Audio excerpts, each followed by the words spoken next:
नमो भगवते वासुदेवाय। ओम नमो भगवते वासुदेवाय। ओम नमो भगवते वासुदेवाय। नारायणं नमस्कृत्य नरं चैव नरोत्तमं देवीं सरस्वतीं व्यासं ततो जयमुदीरयेत्। नष्टप्रायेषु भद्रेषु नित्यं बाहवदसेवया भगवती उत्तमश्लोके भक्तिर्भवती नैष्टुकी। निगमकल्पतरोर्गलितं फलं सुखमुखातमृतद्रवसंयुतम् पिबद बाहवतं रसमालयं मुहुरहो रसिका भुवि भावुकाः। ॐ अज्ञानतिमिरान्धस्य ज्ञानाञ्जनशलाकया चक्षुरुन्मिलितं येन तस्मै श्रीगुरवे नमः। श्रीचैतन्यमनोभीष्टं स्थापितं येन भूतले स्वयं रूपकदा माह्यं ददाति स्वपदान्तिकम्। वन्देऽहं श्रीगुरो श्रीयुतापदकमलं श्रीगुरोन् वैष्णवांश्च श्रीरूपं साग्रजातं सहगण रघुनाथान्वितं तं सजीवम् साद्वैतं सावधूतं परिजनसहितं कृष्णचैतन्यदेवं श्रीराधा कृष्णपादान् सहगण ललिता श्रीविशाखान्वितांश्च। हे कृष्ण करुणा सिंधो दीनबंधो जगत्पते गोपेश गोपिका कांत राधा कांत नमोस्तुते। तप्त कांचन गौरांगी राधे वृंदावनेश्वरी वृषभानुसुते देवी प्रणमामि हरिप्रिये। वाञ्छाकल्पतरुभ्यश्च कृपा सिन्धुभ्यैव च पतितानां पावनेभ्यो वैष्णवेभ्यो नमो नमः। नमो ओं विष्णुपादाय कृष्णप्रेष्ठाय भूतले श्रीमते भक्तिवेदांत स्वामिन्निति नामिने। नमस्ते सारस्वते देवे गौरवाणी प्रचारिणे निर्विशेष शून्यवादी पाश्चात्य देशतारिणे। जय श्री कृष्ण चैतन्य प्रभु नित्यानंद श्री अद्वैत गदाधर श्रीवासादि गौर भक्तवृंद। हरे कृष्णा कृष्ण कृष्णा हरे हरे हरे राम राम राम हरे हरे। मुखं करोति वाचालं पंगुं लङ्घयति गिरिं यत्कृपातमहं वन्दे श्रीगुरुं दीनधारिणं परमानन्दं माधवं श्रीचैतन्यमीश्वरम्। कथाञ्चन स्मृते यस्मिन् दुष्करं सुकरं भवेत् स्मरेति प्रीतमिषा श्रीचैतन्यं नमामि तम्। हरे कृष्णा. ஸ்ரீமத் பாகவதம் 3வது ஸ்கந்தம் 25வது அத்தியாயம் பக்தி தொண்டின் சிறப்புகள். இதுல நம்ம வந்து தேவகூதி தன் மகனான கபில தேவர்கிட்ட சில விஷயங்களை சொன்னாங்க. நான் புலன்களால ரொம்ப சோர்வடைந்து போயிட்டேன். எனக்கு ஒரு நல்ல வழியை நீங்க தான் காட்டணும். உங்களுடைய பாதங்கள்ல நான் தாமரை பாதங்கள்ல நான் சரணடைஞ்சிட்டேன் அப்படின்லாம் வந்து அவங்க சொன்னாங்க. ஸோ பகவான் அடையறதுக்கான வழியை எனக்கு காட்டுங்க அப்படின்னு சொன்னாங்க. முக்கியமா ஒரு கேள்வி கேட்டாங்க. புருஷன் பிரகிருதி இந்த இரண்டுக்கும் உள்ள தொடர்பு என்ன? ஜட இயற்கைக்கும் பகவானுக்கும் சொல்லலாம், ஆணுக்கும் பெண்ணுக்கும் சொல்லலாம், இல்ல பகவானுக்கும் நமக்கும் சொல்லலாம். இந்த கேள்வியில எல்லாமே அடங்கி இருக்கு. இந்த கேள்விகள்லாம் அவங்க கேட்டாங்க. இப்போ கபில தேவர் தன்னுடைய தாய்க்கு என்ன பதில் சொல்ல போறார் அப்படிங்கிறத நாம இன்னைக்கு பார்க்க போறோம். ஸ்ரீமத் பாகவதம் 3வது ஸ்கந்தம் 25வது அத்தியாயம் பதம் 13. ஸ்ரீ பகவானுவாச்ச யோக ஆத்யாத்மிகः பும்சாம் மிதோ நிக ஸ்ரேய சாயமே அத்யந்தோ பரதிர்யத்ர துக்கஸ்ய ச சுகஸ்ய ச. மொழிபெயர்ப்பு. பொருளுரை வழங்கியவர் திவித்ராச பக்திவேதாந்த சுவாமி ஸ்ரீல பிரபுபாத் கி ஜெய். மொழிபெயர்ப்பு. பரமபுருஷ பகவான் பதிலளித்தார். உயிரினத்தின் இறுதியான நன்மைக்காக உள்ளதும் பகவானுக்கும் தனிப்பட்ட ஆத்மாவிற்கும் தொடர்பு ஏற்படுத்துவதும் ஆகிய யோக முறை சிறந்தது. இவ்வுலகில் இன்பம் துன்பம் இவற்றிலிருந்து பற்றறுதற்கு உதவி புரியும் யோக முறையே மிகவும் உயர்ந்ததாகும். இதே மாதிரி ஒரு கேள்விய அர்ஜுனனும் வந்து பகவத்கீதையில கேட்கிறார். சோ அந்த கேள்விகளுக்கான விடை 13வது அத்தியாயத்துல சொல்லப்படுது. க்ஷேத்ரஜ்ஞா, அதே மாதிரி புருஷ பிரகிருதி, இந்த இதுக்கெல்லாம் வந்து அர்த்தத்தெல்லாம் அவர் வந்து கேட்கிறார். அர்ஜுனனும் கேட்கிறார். ஸோ இங்க வந்து கபிலர் சொல்றாரு, யோக முறை அப்படின்னாக்க அது பகவானோட தொடர்பு இருக்கணும். பகவானுக்கும் தனிப்பட்ட ஆத்மாவிற்கும் தொடர்பு ஏற்படுத்துற யோக முறை தான் உயர்ந்தது. ரொம்ப முக்கியமான விஷயம். ஏன்னா யோகம் அப்படிங்கிற பேர்ல நம்ம எதையோ யோகம்னு நினைக்கிறோம். ஆனா நமக்கும் பகவானுக்கும் தொடர்பை ஏற்படுத்தக்கூடியதுதான் உன்னதமான யோக முறை. அதை நம்ம தெரிஞ்சுக்கணும். சாந்தி மாதாஜி, சாந்தி மாதாஜி படிக்கிறீங்களா?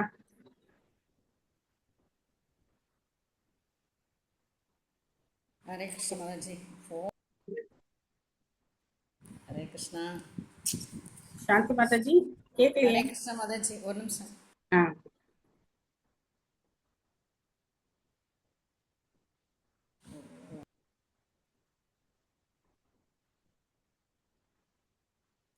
ஓகே, மீனா கே மாதாஜி படிங்க.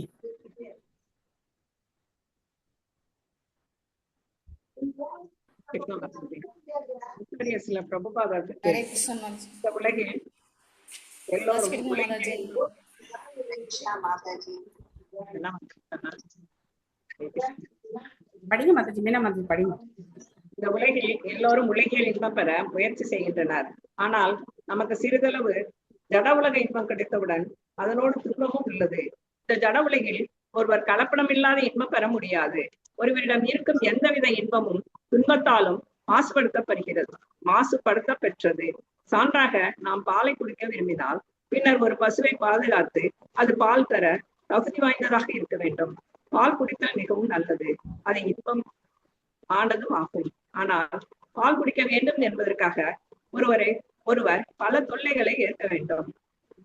பகவானால் இங்கு குறிப்பிடப்பட்டது போல யோக முறை இவ்வுலக இன்பத்தையும் இவ்வுலகின் துன்பத்தையும் போக்கவே உள்ளது.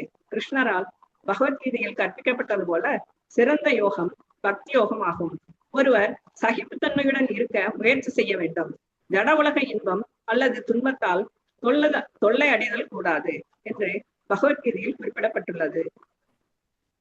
ஜட உலக இன்பத்தால் தான் தொல்லைக்கு ஆளாவதில்லை என்று கூறலாம். ஆனால் ஒருவர் ஜட உலக இன்பம் எனப்படுவதை அனுபவித்த பின்னர் ஜட உலக துன்பமும் பின்தொடரும் என்பது அவருக்கு தெரியாது. இதுவே இவ்வுலகில் சட்டமாகும். யோக முறை ஆத்மாவின் விஞ்ஞானம் என்று பகவான் கபிலர் குறிப்பிடுகிறார். ஒருவர் ஆன்மீக படித்தரத்தில் முழுமை அடைவதற்காக யோக பயிற்சியை செய்கிறார். ஜட உலகம் இன்பம் அல்லது துன்பம் பற்றிய கேள்வியே இல்லை. அது தெய்வீகமானது. அது எவ்வாறெல்லாம் கடந்த தெய்வீகமானது என்பது குறித்து பகவான் கபிலர் விளக்குகிறார். ஆனால் தொடக்க நிலை அறிமுகம் இங்கு தரப்படுகிறது. ஹரே கிருஷ்ணா. தேங்க்யூ மாதாஜி.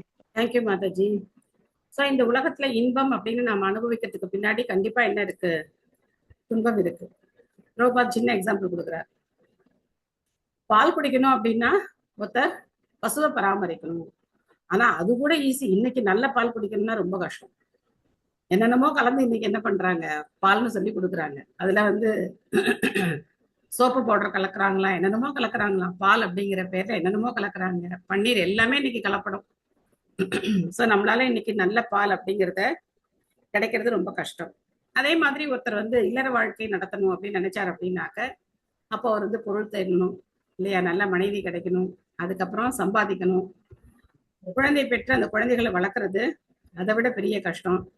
வளர்த்ததுக்கு அப்புறம் அந்த குழந்தைகளால வரக்கூடிய பிரச்சனைகள் அது அதை விட பெரிய சவால் இல்லையா? எல்லாமே எப்படி இருக்கு? துன்பம். ஆனா என்ன நினைச்சு நம்ம இதெல்லாம் ஆரம்பிச்சோம்? நம்ம ரொம்ப சந்தோஷமா இருக்க போறோம் இல்லையா? யாராவது இது இல்லைன்னு சொல்ல முடியுமா? யாராவது நான் கஷ்டப்பட போறேன் அப்படின்னு கல்யாணம் பண்ணிக்கிட்டாங்க? யாராவது அந்த மாதிரி நினைச்சு கல்யாணம் பண்ணாங்களா? என்ன நினைச்சு கல்யாணம் பண்ணாங்க? எல்லாரும் நம்ம ரொம்ப சந்தோஷமா இருக்க போறோம், சந்தோஷமா இருப்போம், ஜாலியா இருப்போம் அப்படின்னு தான் எல்லாம் நினைக்கிறோம். ஆனா இந்த உலகத்துல அந்த மாதிரியான ஒரு சந்தோஷம் கிடையவே கிடையாது. எப்போ நமக்கும் பகவானுக்கும் தொடர்பு ஏற்படுதோ, எப்ப அந்த யோக முறையை பயிற்சி செய்யறோமோ, அப்பதான் நம்ம உண்மையான ஆனந்தத்தை அனுபவிக்க முடியும். அங்க இன்பமும் கிடையாது, துன்பமும் கிடையாது. அது எதுக்கு அப்பாற்பட்டது? இந்த ஜட உலக இந்த இன்ப துன்பங்களுக்கு எல்லாம் அப்பாற்பட்ட தெய்வீக நிலை அப்படின்னு சொல்ற. தம் இமம் தே பிரபக்ஷ்யாமி எம் ஆவோஷம் புராணகே ரிஷீனாம் ஸ்ரோது காமானாம் யோகம் சர்வாங்கனை புனம். ஓ மிகுந்த புத்தியுள்ள பக்தியுள்ள அன்னையே, நான் முற்காலத்தில் சிறந்த முனிவர்களுக்கு விளக்கிய அந்த பழமையான யோக முறையை இப்பொழுது உங்களுக்கு விளக்குவேன். இது எல்லா விதத்திலும் பயனுடையதும் செயல்முறை சார்ந்ததும் ஆகும். இப்படி பகவான் பகவத்கீதையில இந்த யோக விஞ்ஞானத்தை நான் முன்னாடியே விவஸ்வான் அப்படிங்கிற சூரிய தேவனுக்கு சொன்னேன் அப்படின்னு சொன்னாரோ, அதே மாதிரி கபிலர் இப்பதான் அவதரிச்சிருக்கார். இப்போ இவர் எங்க போய் இந்த முனிவர்களுக்கு சொன்னார், எந்த ரிஷிகளுக்கு இவர் சொன்னார், நமக்கு அந்த கேள்வி வரலாம். ஆனா பகவானுடைய அவதாரம் எப்போதுமே நித்தியமானது, காலத்தால அழிக்கப்பட முடியாதது. இப்பதான் அவதரிச்சார் கபிலர், அதுக்கு முன்னாடி கபிலர் கிடையாது, அப்படிலாம் கிடையாது, நித்தியமா இருக்கார். சோ அப்ப நான் ஒரு சமயத்துல உபதேசம் பண்ணிருக்கதான் நான் இப்ப உங்களுக்கு திரும்ப சொல்ல போறேன் அப்படின்னு சொல்றேன். எம் சாத்தி மாதாஜி ரெடி ஆயிட்டீங்களா? ரெடி ஆயிட்டீங்க மாதாஜி, படிக்கிறேங்க மாதாஜி. ஹரே படிங்க. கிருஷ்ண மாதாஜி. ஹரே கிருஷ்ணா. பொருளது அந்த சீல பிரபாதருக்கு ஜெயம். பகவான் யோகத்தினை புதிதாக உருவாக்கவில்லை. சில சமயம் யாரேனும் ஒருவர் பகவானின் அவதாரம் ஆகிவிட்டார், பரம சத்தியத்தின் புதிய சமய நோக்கை விவரமாக கூறுகிறார் என்று கூறப்படுகிறது. ஆனால் கபில முனிவர் பகவானாகவே இருந்த போதிலும் தனது அன்னைக்காக புதிய கோட்பாட்டையே உருவாக்கும் தகுதி படைத்தவராய் இருந்தும் நான் அந்த பழமையான முறையை அதை பற்றி அறிய ஆவலுடன் இருந்த சில முனிவர்களுக்கு விளக்கியதையே இப்போது உங்களுக்கு விளக்குவேன் என்று கூறியதை இங்கு நாம் அறிகிறோம். வேத நூல்களில் ஏற்கனவே மிகச்சிறந்த முறையை நாம் வைத்து கொண்டிருக்கும் பொழுது அப்பாவி மக்களை தவறான வழியில் அழைத்து செல்ல புதிய முறை திட்டமிடுவதற்கு எந்த அவசியமும் இல்லை. தற்போது தரமான முறையை மறுத்துவிட்டு யோகத்தின் புதிதாக கண்டுபிடிக்கப்பட்ட முறை என்ற பெயரில் போலியான ஒன்றை தருவது நாகரிக வழக்கமாகிவிட்டது. ஹரே கிருஷ்ண மாதாஜி. நன்றிங்க மாதாஜி. ஹரே கிருஷ்ணா. சோ இப்ப எல்லாருக்கும் என்ன வேண்டி இருக்கு? புதுசா வேண்டி இருக்கு இல்லையா? புதுசா எதையாவது உண்டாக்கி கொடுத்தா அவங்க அதை நம்புறாங்க. பழைய வழிமுறை அப்படின்னா அதெல்லாம் வேண்டாம், அதெல்லாம் புராண காலத்துதெல்லாம் வேண்டாம். புதுசா ஏதாவது இருந்தா அதை நம்ம பயிற்சி பண்ணலாம் அப்படின்னு நினைச்சு ஏமாந்து போறதுதான் மிச்சம். சேதக கலௌ அஸ்ய பந்தாய முக்தயே சாத்மனோ மதம் குணேஷு சத்தம் பந்தாய ரதம் வா பும்சி முக்தயே. ஜடவுலக இயற்கையின் 3 குணங்களால் வாழ்வனவற்றில் உணர்வு கவரப்பட்டால் அந்நிலை கட்டுப்பாடான வாழ்வு எனப்படும். ஆனால் அதே உணர்வு நிலை பரமபுருஷ பகவானின் மீது பற்றி கொண்டால் ஒருவர் வீடு பெற்றுக்குரிய உணர்வில் இருப்பார். சோ இஸ்கான் இதைத்தான் சொல்லி கொடுக்குது. ஜட உலகத்துல இருக்கிற பற்றை துறந்து பகவான் மேல எப்படி நாம பற்றோடு இருக்கிறது அப்படிங்கிறது. திலகவதி மாதாஜி படிக்கிறீங்களா? ஹரே கிருஷ்ணா மாதாஜி. ஹரே கிருஷ்ணா. ஸ்ரீல பிரபுபாதருக்கு ஜெய். கிருஷ்ண உணர்வு நிலைக்கும் மாயையின் உணர்வு நிலைக்கும் இடையில் ஒரு தனித்தன்மை உள்ளது. குணேஷு அல்லது மாயையின் உணர்வு நிலை இயற்கையின் 3 ஜட உலக குணங்களின் பிடிப்பில் ஈடுபட்டுள்ளது. அதன் கீழ் ஒருவர் சில சமயம் சத்வகுணத்திலும், அறிவிலும், சில சமயம் ரஜோகுணத்திலும், சில சமயம் தமோ குணத்திலும் வேலை செய்கிறார். இந்த வேறுபட்ட பண்பு சார்ந்த செயல்கள் ஜட உலக இன்பத்தினை மையம் கொண்டுள்ளதால் ஒருவரின் கட்டுப்பாடான வாழ்வுக்கு அவையே காரணமாகின்றன. அதே சேத அல்லது உணர்வு நிலை பரமபுருஷ பகவானிடம், கிருஷ்ணரிடம் செலுத்தப்பட்டால் அல்லது ஒருவர் கிருஷ்ண சிந்தனையில் இருந்தால் அவர் வீடு பெற்றுக்கான வழியில் இருக்கிறார் என்று கூறலாம். ஹரே கிருஷ்ணா. தேங்க்யூ மாதாஜி. ஹரே கிருஷ்ணா. இந்த 3 குணங்களை தவிர்த்து ஜட உலகத்துல நம்மளால செயல்பட முடியாது. இந்த 3 குணங்கள் தான் நம்மள ஆட்டிவிக்குது. சத்த ரஜோ தமோ குணங்களுடைய அந்த கட்டுப்பாட்டுல தான் நம்ம இருக்கோம். அதனால்தான் நம்மளுடைய வாழ்வு கட்டுண்ட வாழ்வு அப்படின்னு சொல்லப்படுது. நமக்கு இது புரியறது இல்லை. இயற்கை குணங்களுடைய கட்டுப்பாட்டுல நம்ம இருக்கோம் அப்படிங்கிறத நாம புரிஞ்சுக்காம நாம செயல்படுறோம் அப்படின்னு நம்ம நினைக்கிறோம். அதனால்தான் பகவத்கீதையில பகவான் சொன்னார், பிரகிருத்தே கிரியமானானி குணை கர்மானி சர்வசக அகங்கார விமூடாத்மா கர்த்தாகம் இதி மன்யத்தே அப்படின்னு சொன்னார். பிரகிருதி இந்த ஜட இயற்கையினால உண்டாக்கப்பட்ட 3 குணங்களுடைய கலவையினாலதான் காரியங்கள் செயலாற்றப்படுகிறது. ஆனா முட்டாளான ஆத்மா என்ன நினைச்சுக்கிறான்? நான் தான் கர்த்தாகம், நான் தான் செய்யறேன் அப்படின்னு நினைச்சுக்கிறாங்க. செய்யறது யாரு? குணங்கள். சோ அந்த குணத்தினுடைய பிடிப்புல இருந்து நம்ம வெளியில வந்துட்டோம் அப்படின்னாக்க நாம பகவானுடைய சேவையில ஈடுபடுவோம். அதனால்தான் பகவான் சொல்றார், சகுணான் சமதீத்தியை தான் பிரம்மபூயாய கல்பத்தை அப்படின்னு சொல்றார். இந்த 3 குணங்கள்ல இருந்து வெளியில வர்றதுக்கு அப்போ அவ்யபிச்சாரின பக்தி பயிற்சி பண்ணணும். மாம்சையோ அவ்யபிச்சாரேன பக்தி யோகேன சேவத்தை சகுணான் சமதீத்தியை தான் பிரம்மபூயாய கல்பத்தை அப்படின்னு சொல்றார். அந்த நிலைக்கு வரும்போதுதான் நம்மளால இந்த குணங்களுடைய பாதிப்புல இருந்து விடுபட முடியும். அகம் மமாபி மானோத்தை காமலோபாதிபிர் மலைஹி வீதம் யதா மனக சுத்தம் மதுகூகம் அசுகம் சமம் இந்த உடம்பினை ஒருவர் தவறாக புரிந்து கொள்வதற்கு ஏதுவாகிய நான் என்னும் அகங்காரம், காமம், பேராசை ஆகிய மாசுகளிலிருந்து முழுவதும் உடலை தூய்மையாக்கும் போது ஒருவர் மனமும் தூய்மை அடைகிறது. அந்த தூய நிலையில் உலகியல் இன்பம், துன்பம் எனப்படும் நிலையினை எல்லை கடந்து மேம்பாடு அடைகிறார். பகவத்கீதையிலையும் சொல்லப்பட்டிருக்கு, காமம், குரோதம், பேராசை இது மூணும் எங்க போறதுக்கான வழி? நரகத்துக்கு நரகத்துக்கு போறதுக்கான வழி அப்படின்னு சொல்லப்பட்டிருக்கு. சோ அதனால இந்த உடலே நான், என்னுடைய சந்தோஷம், என்னுடைய இந்த உடலோடு தொடர்புடையவர்கள் என்னுடையவர்கள், அவர்களுடைய சந்தோஷம், இது மட்டும்தான் நமக்கு முக்கியமா இருக்கு. ஆனா அதனால நமக்கு என்ன ஏற்படுது? அகங்காரம், காமம், கோபம், பேராசை இதெல்லாம் உண்டாகுது. சத்யா மாதாஜி படிக்கிறீங்களா? ஹரே கிருஷ்ண மாதாஜி, படிக்கிறேன். மொழிபெயர்ப்பு மற்றும் பொருளுரை வழங்கிய ஜெகத்குரு ஸ்ரீல பிரபுபாதருக்கு ஜெய். பொருளுரை. காமம், லோபம் இவை உலக வாழ்க்கையின் அடையாளங்கள் ஆகும். எல்லோரும் எப்பொழுதும் சிலவற்றை உடைமைகளாக கொள்ள விரும்புகிறார்கள். ஆசையும் பேராசை ஒருவர் தனது உடலுக்கு தவறான முக்கியத்துவம் கொடுக்கும் போது உருவாவனவை ஆகும் என்று இங்கு குறிப்பிடப்பட்டுள்ளது. ஒருவர் இந்த மாசில் இருந்து விடுபடும் பொழுது தன் பழைய மூல நிலையை அடைகிறார். மனமும் உணர்வும் மற்றும் உயிரினமும் இவ்வுலகில் உள்ளன. எப்பொழுது நாம் உயிரினம் பற்றி பேசினாலும் அது மனத்தையும் உணர்வையும் உள்ளடக்கியதாகும். கட்டுப்படுத்தப்பட்ட வாழ்வுக்கும் விடுதலை பெற்ற வாழ்வுக்கும் இடையில் உள்ள வேறுபாடு நம் மனதையும் உணர்வையும் தூய்மைப்படுத்தும் பொழுது ஏற்படுகிறது. அவை தூய்மை அடையும் பொழுது ஒருவர் ஜட உலக இன்பம், துன்பம் ஆகிய எல்லையை கடந்து மேம்படுகிறார். தொடக்கத்தில் முழுமையான யோகம் ஒருவரை ஜட உலக இன்ப துன்பத்தின் நிலையினை கடக்கச் செய்கிறது என்று கபில முனிவர் கூறினார். அது எவ்வாறு செய்ய முடியும் என்பது இங்கு விளக்கப்பட்டுள்ளது. ஒருவர் தன் மனத்தையும் உணர்வையும் தூய்மைப்படுத்த வேண்டும். இதை பக்தி யோகத்தால் செய்ய முடியும். நாரத பஞ்சாட்சரத்தில் விளக்கப்பட்டது போல் ஒருவருடைய மனமும் புலன்களும் தூய்மைப்படுத்தப்பட வேண்டும். தத் பரத்வேன நிர்மலம். ஒருவருடைய புலன்கள் பகவானுடைய பக்தி தொண்டில் ஈடுபடுதல் வேண்டும். அதுவே முறையாகும். மனம் எதிலாவது ஈடுபட வேண்டும். ஒருவர் மனத்தை காலியாக வைத்திருக்க முடியாது. ஆம், மனத்தை காலியாக அல்லது வெற்றிடமாக வைக்க சில முட்டாள்தனமான முறைகள் முயற்சிக்கப்படுகின்றன. ஆனால் அது இயலாதது. மனத்தை தூய்மைப்படுத்தும் ஒரே முறை அதை கிருஷ்ணரிடம் ஈடுபடுத்துதல் ஆகும். மனம் ஈடுபட வேண்டும். நம் மனத்தை கிருஷ்ணரிடம் ஈடுபடுத்தினால் இயற்கையாகவே உணர்வு முழுவதும் தூய்மை அடைகிறது. உலக ஆசை, பேராசை நமது சிந்தனையில் நுழைவதற்கு வாய்ப்பே இல்லை. ஹரே கிருஷ்ணா. தேங்க்யூ மாதாஜி. ஹரே கிருஷ்ணா. சோ இந்த உலகத்துல இந்த காமம், பேராசை இல்லாத மனிதர்களே கிடையாது, எந்த ஜீவராசியும் கிடையாது. சோ அப்போ அதுல இருந்து நம்ம தூய்மை அடையணும் அப்படின்னாக்க நம்ம பலவிதமான உபாதி அப்படின்னாக்க தவறான அடையாளம், அதுல நம்ம மாட்டிட்டு இருக்கோம். உபாதின்னா என்ன? தவறான அடையாளம். போத்துட்டு நம்ம யார்ட்டையாவது கேட்கறோம், நம்ம கிட்ட யாராவது கேட்கறாங்க, நீங்க யாரு அப்படின்னு கேட்கறாங்க, நம்ம உடனே என்ன சொல்லுவோம்? நம்மளோட ஐடென்டிட்டி இல்லையா, நம்ம எந்த இடத்துல இருக்கோமோ அதை பொறுத்து சொல்லுவோம் இல்லையா. வீட்டுல இருந்தோம் அப்படின்னாக்க நான் தாங்க இந்த வீட்டு தலைவி அப்படின்னு சொல்லிக்குவோம். ஆபீஸ்ல இருக்கிறவங்க நான் இந்த இன்சார்ஜ்ல இங்க இருக்கேன் அப்படின்னு சொல்லுவோம். ஸ்கூல்ல படிக்கிற குழந்தை ஸ்கூல்ல இருக்கும்போது கேட்டா நான் 5th ஸ்டாண்டர்ட் ஸ்டூடெண்ட் அப்படின்னு சொல்லுவோம். ஸோ அந்தந்த இடத்துக்கு தகுந்த மாதிரி ஒரு ஐடென்டிட்டி நம்ம சொல்லுவோம் இல்லையா. கல்யாண வீட்டுல போய் கேட்டோம் அப்படின்னா நான் பொண்ணோட அத்தை தெரியும்ல உங்களுக்கு அப்படின்னு அந்த ஐடென்டிட்டி ஆங்க. இந்த மாதிரி ஒரு இடத்துல நம்மளுடைய ஐடென்டிட்டி என்ன ஆகும்? மாறுபடும். ஒரு ஐடென்டிட்டி மாறுபடும்.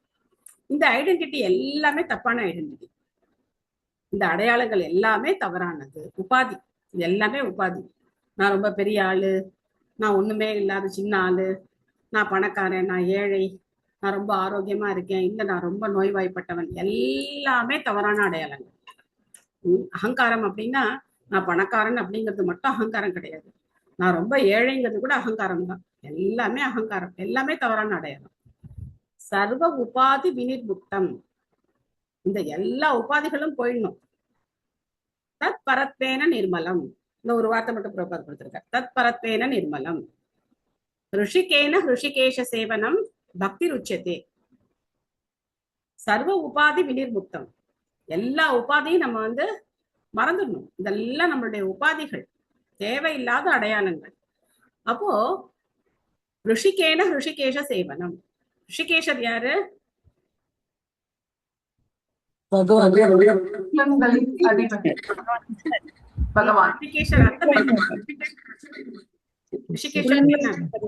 புலன்களின் அதிபதி, எல்லா புலன்களுக்கும் அதிபதி.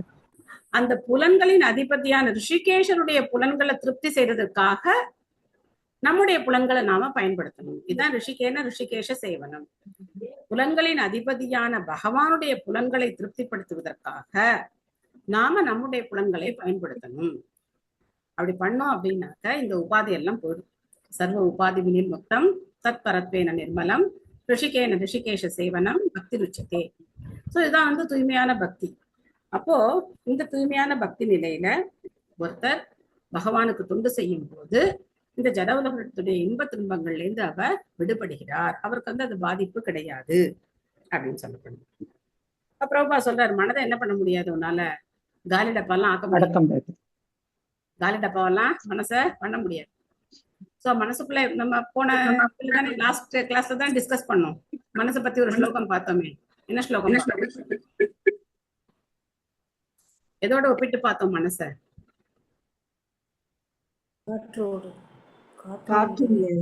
எல்லாரும் மறந்தாச்சா? யாருக்குமே ஞாபகம் இல்லையா? எவ்வளவு பேர் இருக்கோம்? 67 பேர் இருக்கோம். 67 பேரும் மறந்தாச்சா? சரி, நான் ஸ்லோகம் சொல்றேன், யாராவது அர்த்தம் அத்தியாயம்ல பார்த்தோம். காற்றின் வேகம். காற்றை மனத்தை சுமந்து செல்லும் காற்றை போல அதுவாங்க மாதாஜி. அதெல்லாம் நம்ம டிஸ்கஸ் பண்ணவே இல்லை. அதெல்லாம் இருக்கு, பட் அதெல்லாம் நம்ம டிஸ்கஸ் பண்ணல. நாம ஒரு விஷயம் டிஸ்கஸ் பண்ணோம். சரி, நான் ஸ்லோகம் சொல்றேன், யாராவது அர்த்தம் சொல்றீங்களான்னு பாக்கலாம். சரியா? ஆபூர்யமானம் அச்சல பிரதிஷ்டம் சமுத்திரம் ஆபக பிரவிசந்தி தத்வத் தத்வத் காமவத்யம் பிரவிசந்தி சர்வே சாந்தி மாப்னோதி ந காமகாமி. பல நதிகள் கடல். கல்யாணி மாதாஜி சொல்ல வந்தீங்க. கடல்ல தனித்தனியா நதிகள் வந்தாலும் அது கலக்கும் போது அது ஐடென்டிட்டி இருக்கதான் செய்யும். எப்படி இந்த மாதிரி நீங்களா தனித்தனியா ஒரு அர்த்தம் உருவாக்குறீங்கன்னு எனக்கு புரியவே மாட்டேங்குது. நீங்க மனசுல என்ன வச்சிருக்கீங்களோ அதுதான் வெளியில வருதே தவிர அந்த ஸ்லோகத்தோட அர்த்தம் வரல. பாதி சொன்னீங்க, சரி கரெக்டா முடிச்சிருவீங்க அப்படின்னு நினைச்சேன். அரகிருஷ்ண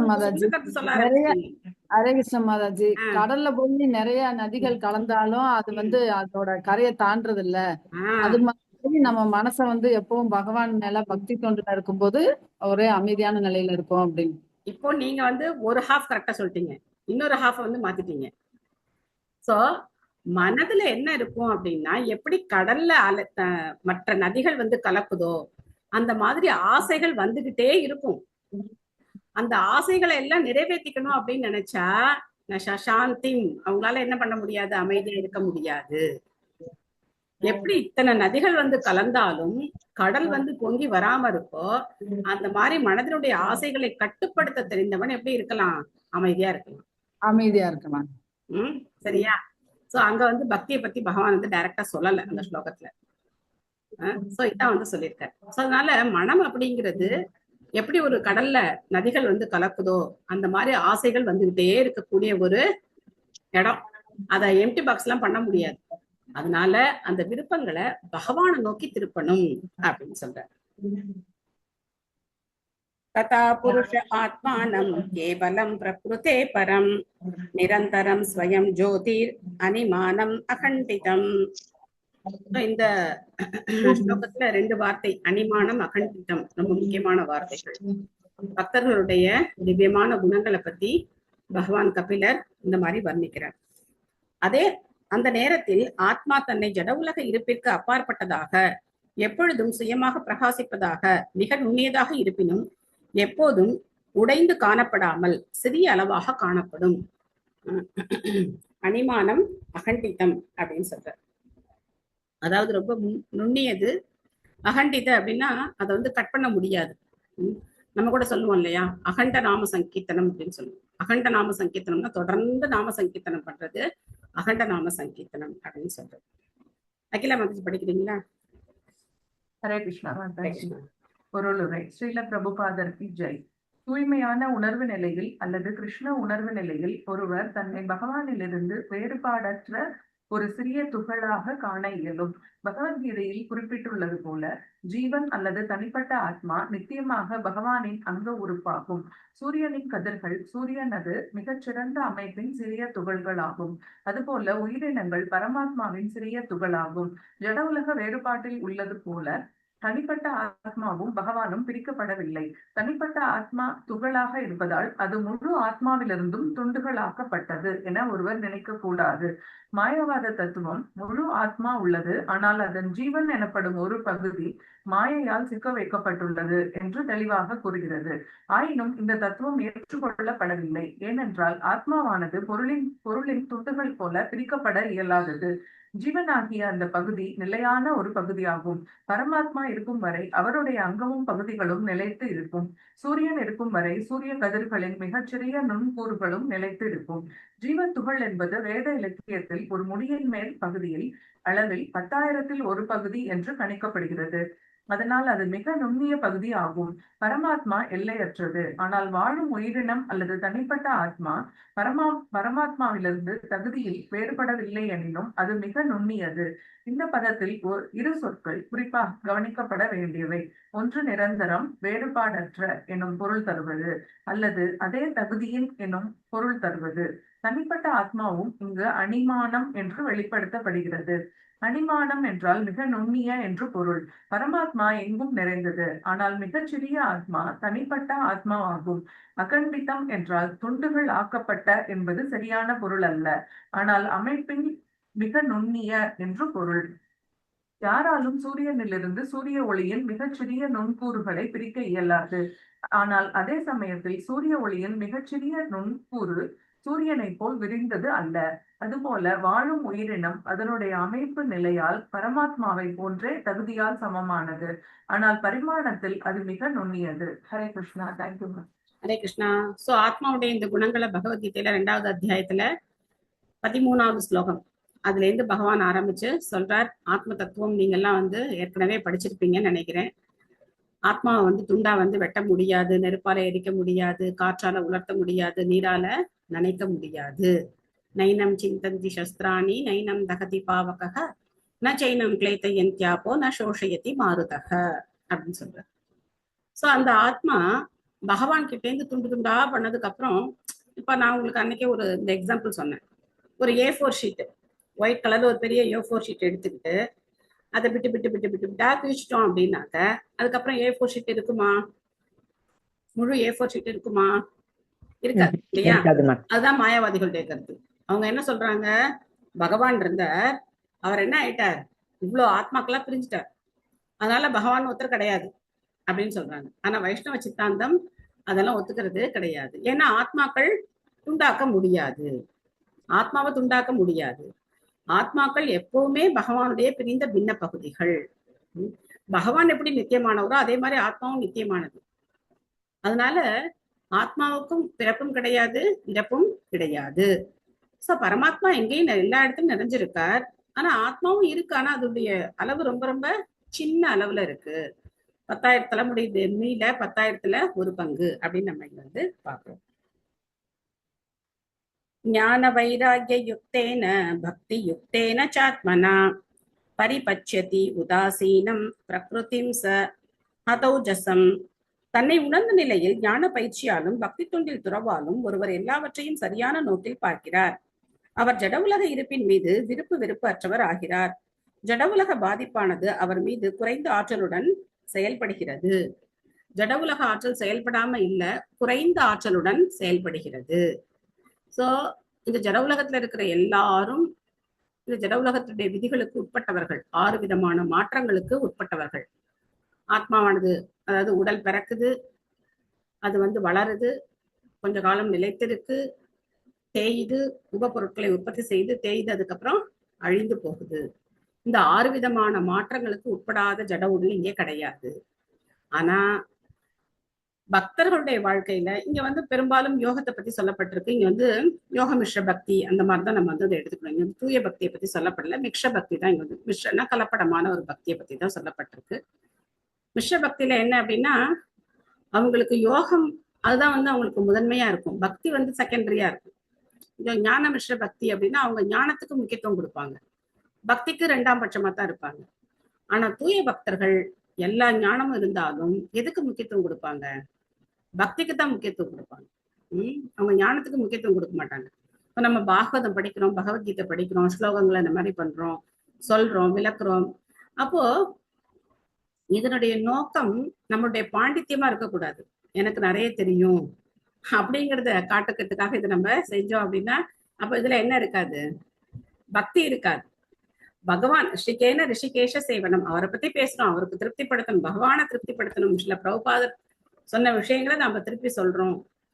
சோ ஆச்சாரியர்களை திருப்திப்படுத்தணும், அந்த நோக்கத்தோட செய்தோம் அப்படின்னாக்க அதுல வந்து பக்தி இருக்கும். பெரும்பாலும் நம்ம எந்த விஷயமா இருந்தாலும் சரி, நம்மளுடைய புலமை, நம்மளுடைய திறமை அப்படிங்கிறது அப்படின்னு நினைச்சோம் அப்படின்னா அங்க பக்தி இருக்காது. எந்த செயல் செய்தாலும் சரி, ஒரு இடத்த தொடச்சாலும் சரி, நான் பாரு இவ்வளவு பல தொடச்சிருக்கேன் பாரு, என்ன மாதிரி இவ்வளவு சூப்பரா யாராலையும் தொலைக்க முடியாது அப்படின்னு நினைச்சோம்னா அங்க என்ன இருக்காது? பக்தி கிடையாது. அப்ப மத்தவங்களை நம்ம என்ன பண்றோம்? அவங்க நிலையில இருக்கிறோம், என்ன மாதிரி யாரும் கிடையாது அப்படின்னா அப்ப நான் தான் எல்லாத்த விட அப்படின்னு ஒரு எண்ணம் அங்க வந்தது அப்படின்னா அந்த சேவையை பகவான் ஏத்துக்க மாட்டார் இல்லையா? சோ அதனால மத்தவங்கள் செய்யற சேவைக்கும் நம்ம மரியாதை கொடுக்கணும், மத்தவங்களுக்கும் அங்கீகாரம், அவங்க செய்யறதையும் நம்ம அங்கீகரிக்கணும். அதே சமயத்துல எல்லார விடையும் தாழ்வா நம்ம நினைக்கணும். இவங்கெல்லாம் நம்மளை விட உயர்ந்த சேவை செய்யறாங்க, நான் பகவானுக்கு எல்லாரை விடையும் தாழ்ந்த நிலையில சேவை செய்யறேன் அப்படிதான் நம்ம நினைக்கணும். எல்லாருமே உயர்ந்தவர்கள், நான் தான் தாழ்ந்து அப்படின்னு நினைக்கணும். இதான் டெய்லி பாடுறோம் பகவான் முன்னாடி போய், முஷாமா பதீதா பிரபு நாபை பேயாரா அப்படின்னு பாடுறோம். நான் தான் இருக்கிறதுலே மோசமானவன்னு பாடுறோம். ஆனா யாராவது நம்மள போய் அந்த மாதிரி சொன்னா நமக்கு என்ன வரும்? உடனே கோபம். எப்படி இப்படி சொல்லலாம் அப்படின்னு நமக்கு கோபம் வரும். சும்மா பகவான் முன்னாடி போய் நரத்தமதாஸ் தாக்கூரர் பாடி இருக்க, நம்மளும் பாடி வைப்போம், எல்லாம் பாடுறாங்க, நம்மளும் திரும்ப பாடுவோம் அப்படின்னு பாடுறோமே தவிர மனசுல அந்த ஆழமான அந்த எண்ணம் இன்னும் பதிய மாட்டேங்குது. சோ அதனால நமக்கு என்ன வருது? கோபம் வருது. நம்மளை பத்தி யாராவது குறை சொன்னா கோபம் வருது. சோ அது நம்மளுடைய ஜட உலகத்தினுடைய நிலை அந்த மாதிரி இருக்கு.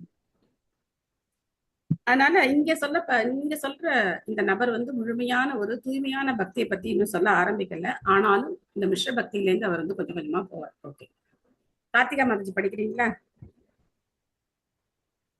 எஸ் மாதாஜி. ஹரே கிருஷ்ணா மாதாஜி. ஹரே கிருஷ்ணா. ஸ்ரீல பிரபுபாதருக்கு ஜெய். ஒரு குறிப்பிட்ட வியாதியின் கிருமி பலவீனமானவரை பாதிக்க முடிவது போல உலக இயற்கையின் அல்லது மாய சக்தியின் பாதிப்பு பலவீனமான அல்லது கட்டுப்படுத்தப்பட்ட ஆன்மாவின் மீது செயல்படும். ஆனால் வீடு பேரடைந்த ஆன்மாவின் மீது செயல்படாது. தன்னை அறிதலே விடுதலை பெற்ற நிலையினது இயல்பாகும். ஒருவர் தன் ஆதார நிலையை அறிவின் மூலமும் வைராகியத்தின் மூலமும் துறவு மூலமும் புரிந்து கொள்கிறார். அறிவு இல்லாமல் ஒருவர் உணர்தலை பெற முடியாது. ஒருவர் பரமாத்மாவின் மிக நுண்ணிய பகுதி என்ற அறிதலே அவரை ஜட உலக கட்டுப்பட்ட வாழ்வில் பிடிப்பின்றி செய்ய முடியும். அதுவே பக்தி தொண்டின் தொடக்கமாகும். ஒருவர் உலக மாயையிலிருந்து விடுபட்டால் அன்றி அவர் பகவானின் பக்தி தொண்டில் ஈடுபட முடியாது. அதனால் இந்த பதத்தில் ஞான வைராகிய யுக்தேன என்று குறிப்பிடப்பட்டுள்ளது. ஒருவர் தன்னுடைய ஆதார நிலையினை முழுவதும் உணர்ந்து இருந்தால் வாழ்வின் துறவு நிலையில் இருந்தால், உலக கவர்ச்சியிலிருந்து விலகி இருந்தால், பின்னர் தூய பக்தி தொண்டினால் பக்தி யுக்தேன அவர் பகவானின் அன்பு தொண்டனாக தன்னை ஈடுபடுத்திக் கொள்ள முடியும். பரிபட்சியதி என்றால் அவர் எல்லாவற்றையும் சரியான நோக்கத்தில் பார்க்க முடியும் என்று பொருள். பின்னர் ஜட உலக இயற்கையின் பாதிப்பு ஏறக்குறைய இல்லாமல் போகிறது. இதுவும் பகவத்கீதையில் உறுதி செய்யப்படுகிறது. பரமபூத பிரசன்னாத்மா பிரம்மபூத பிரசன்னாத்மா ஒருவர் தன்னை அறிந்தால் அவர் உலக இயற்கையின் பாதிப்பிலிருந்து விடுபட்டு மகிழ்ச்சி அடைகிறார். அந்த நேரத்தில் அவர் துக்கத்திலிருந்தும் ஆவலிலிருந்தும் விடுபடுகிறார். பகவான் அந்த நிலையை மத் பக்திம் லபதே பராம், தொடக்க பக்தி தொண்டின் உண்மையான நிலை என்று குறிப்பிடுகிறார். அதுபோல புலன்கள் தூய்மையடையும் பொழுது அவை பின்னர் பகவானின் பக்தி தொண்டில் ஈடுபட முடியும் என்று நாரத பஞ்சராத்திரத்தில் உறுதி செய்யப்பட்டுள்ளது. ஜட உலக மாசில் இருப்பவர் ஒரு பக்தனாக இருக்க இயலாது. நன்றி மாதாஜி. ஹரே கிருஷ்ணா மாதாஜி. ஹரே கிருஷ்ணா. பிரம்மபூத பிரசன்னாத்மா ந சோச்சதி ந காங்ஷதி சம சர்வேஷு பூதேஷு மத் பக்திம் லபதே பராம் அப்படின்னு சொல்ற பகவான்.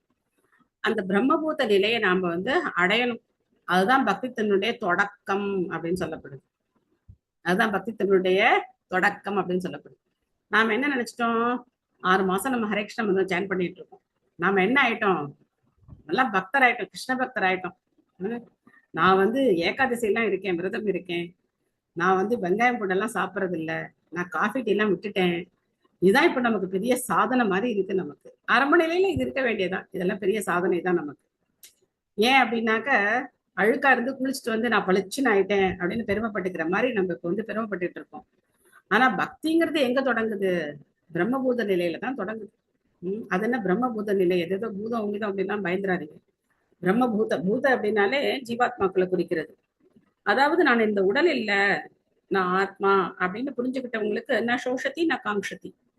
அவங்க எதையாவது அடையணும் அப்படிங்கிறதுக்காக ஏக்கப்பட்டதும் கிடையாது, எதையோ இழந்ததுக்காக அவங்க வருத்தப்படுறதும் கிடையாது, ஏக்கமோ வருத்தமோ அவங்களுக்கு கிடையாது. அப்போ அவங்க என்ன செய்யறாங்க, சமசர்வேஷு பூதேஷு, எல்லா ஜீவராசிகளையும் அவங்க சமமா பார்க்கக்கூடிய தன்மை இருக்காங்க. மத் பக்திம் லபதே பராம், அவங்க என்னுடைய பக்தி தொண்டில் நுழைகிறார்கள் அப்படின்னு சொல்றாரு. லபதே அப்படிங்கிற வார்த்தை யூஸ் பண்றாரு. சோ அதனால அங்கதான் பக்தி ஆரம்பிக்குது அப்படின்னு பிரபுபா சொல்றார். என்ன பண்ணலாம், பிரம்மபூத நிலைக்கு போயிடலாமா, சுவிட்ச் போட்டா போயிடலாமா, சுவிட்ச் போட்டு ட்ரைன் போயிடலாமா?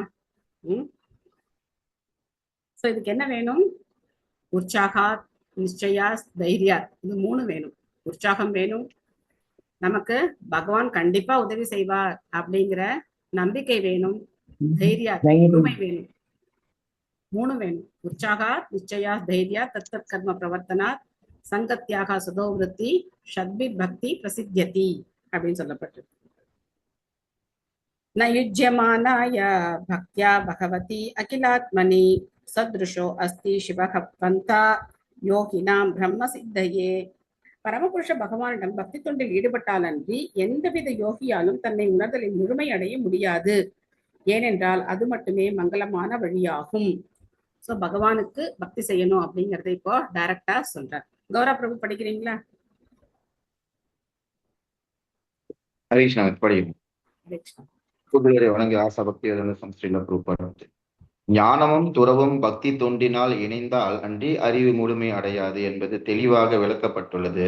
நாயுஜ்யமானாய என்றால் சரியாக பொருந்தாமல் என்று பொருள். பக்தி தொண்டு இருக்கும் போது அந்த தொண்டை எங்கு செய்வது என்பதே வினாவாகும். பக்தி தொண்டு எல்லாவற்றிற்கும் பரமாத்மாவாக விளங்கும் பரமபுருஷ பகவானிடம் அர்ப்பணிக்கப்பட வேண்டும். ஏனென்றால் அதுவே தன்னை அறிதல் அல்லது பிரம்மனை அறிதலுக்கான ஒரே நம்பத்தகுந்த வழியாகும். பிரம்ம சித்தையே என்றால் பொருளில் இருந்து தன்னை வேறுபடுத்தி புரிந்து கொள்ளல், பிரம்மனாக தன்னை புரிந்து கொள்ளல் என்று பொருள். வேத வார்த்தைகள் அஹா பிரம்மாம்சி என்பதாகும். பிரம்ம சித்தி என்றால் ஒருவர் தான் ஜடமல்ல என்று அறிவதாக பொருள். அவர் தூய ஆத்மா ஆவார். யோகிகளின் பல வகை உண்டு. ஆனால் ஒவ்வொரு யோகியும் தன்னை அறிதலில் அல்லது பிரம்மனை அறிதலில் ஈடுபட வேண்டும். ஒருவர் முழுவதுமாக பரமபுருஷ பகவானின் பக்தி தொண்டில் ஈடுபட்டால் அன்றி அவர் பிரம்ம சித்தியில் வழியை எளிதில் அணுக முடியாது என்று இங்கு தெளிவாக குறிப்பிடப்பட்டுள்ளது. ஒருவர் தன்னை வாசுதேவரின் பக்தி தொண்டில் ஈடுபடுத்தி கொண்டால் ஜட உலகின் துறவு ஆன்மீக அறிவு தானாகவே வெளிப்படும் என்று ஸ்ரீமத் பாகவதத்தில் 2ஆம் அத்தியாயத்தில் குறிப்பிடப்பட்டுள்ளது. இவ்வாறு ஒரு பக்தர் துறவு அல்லது அறிவுக்காக தனியே முயற்சி செய்ய வேண்டியதில்லை. பக்தி தொண்டே மிகவும் ஆற்றல் வாய்ந்தது. ஒருவரின் தொண்டில் நோக்கத்தால் எல்லாம் வெளிப்படுத்தும் சிவபந்தா என்று இங்கு குறிப்பிடப்படுகிறது. இதுவே தன்னை அறிதலுக்கான ஒரே மங்களமான வழியாகும். பக்தி தொண்டின் பாதையே பிரம்மனை அறிதலை அடைவதற்கான மிகுந்த நம்பிக்கையான வழியாகும். பக்தி தொண்டின் மங்களமான வழியில் மூலம் பிரம்மனை அறிதல் முழுமை அடைய பெறுகிறது என்பது பிரம்மனை அறிதல் அல்லது பிரம்மஜோதி ஒளியில் அறிதல் எனப்படுவது பிரம்ம சித்தி அல்லது என்பதை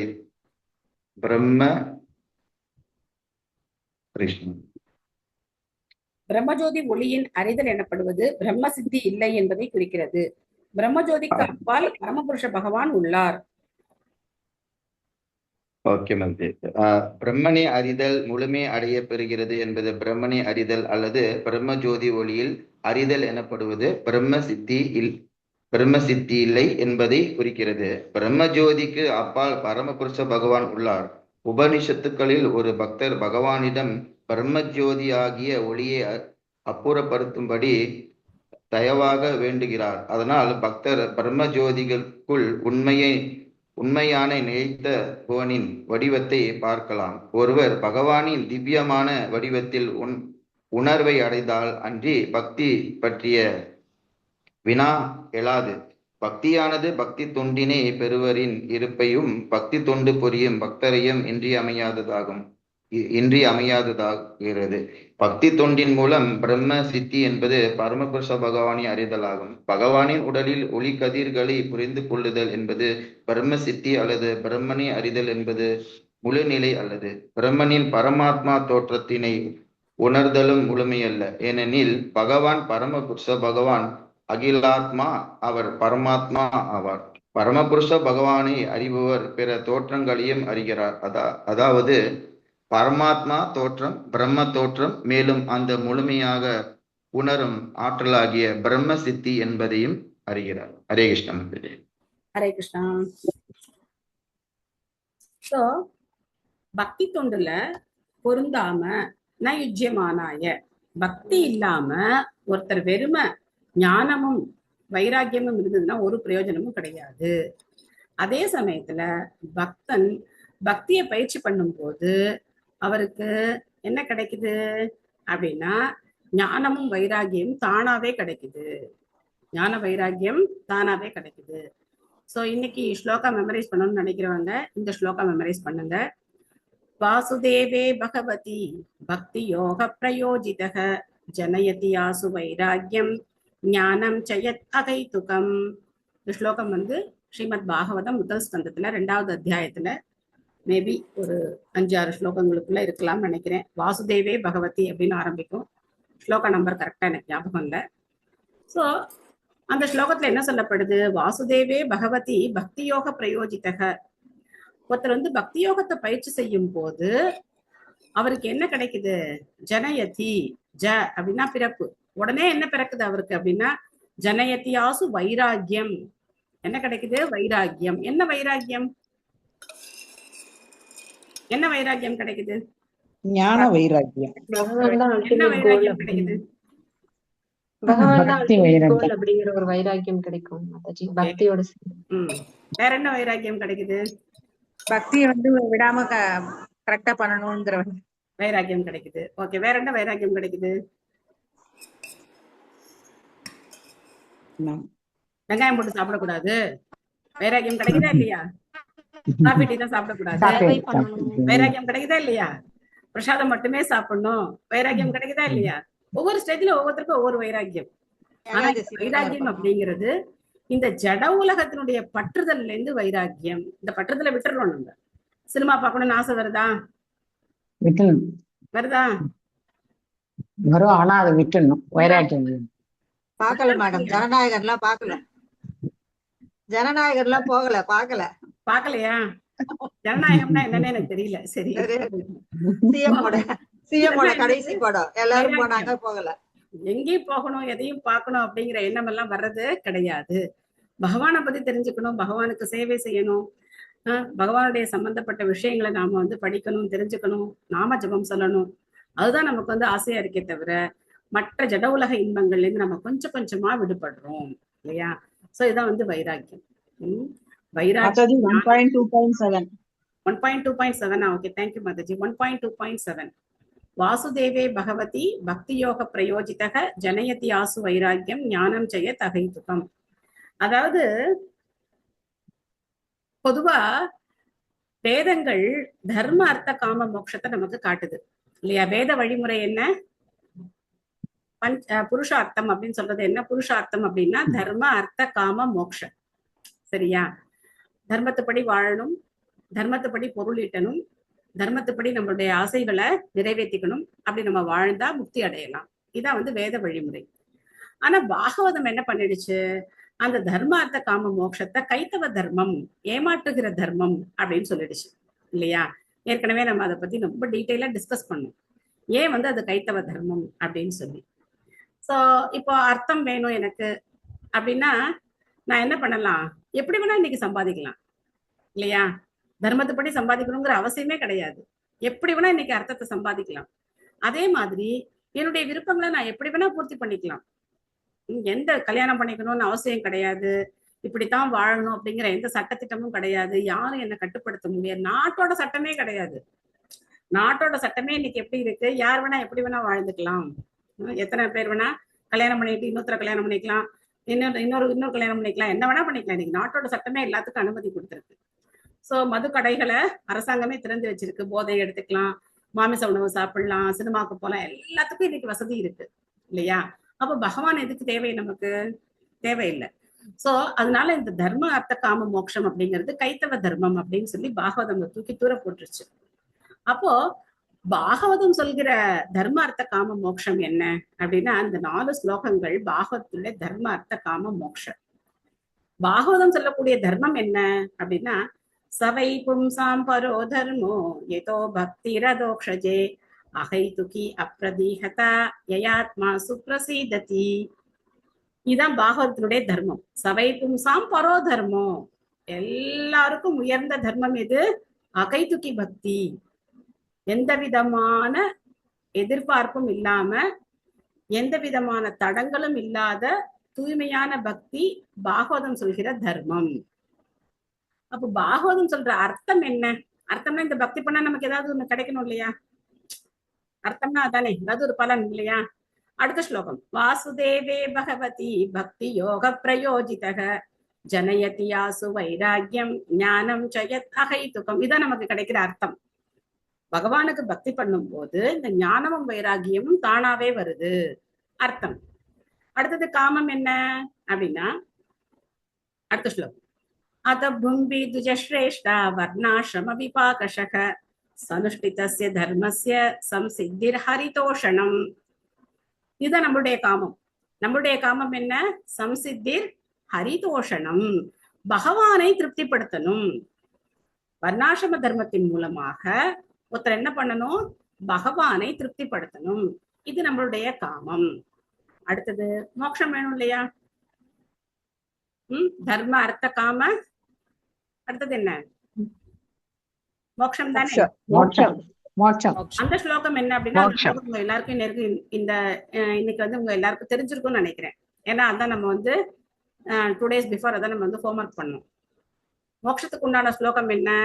பதந்தி தத்தத்வ விதஸ்தத்வம் யஜ்ஞானம் அத்வயம். நெக்ஸ்ட் லைன் யார் சொல்றீங்க? நான் சொல்றேன். மேதி பரமாத்மேதி பகவான் இது சப்தியதே. Very good. இதை தெரிஞ்சுக்கிட்டீங்கன்னா மோட்சம். இந்த ஸ்லோகம் தெரிஞ்சுக்கிட்டா என்ன மோட்சம்?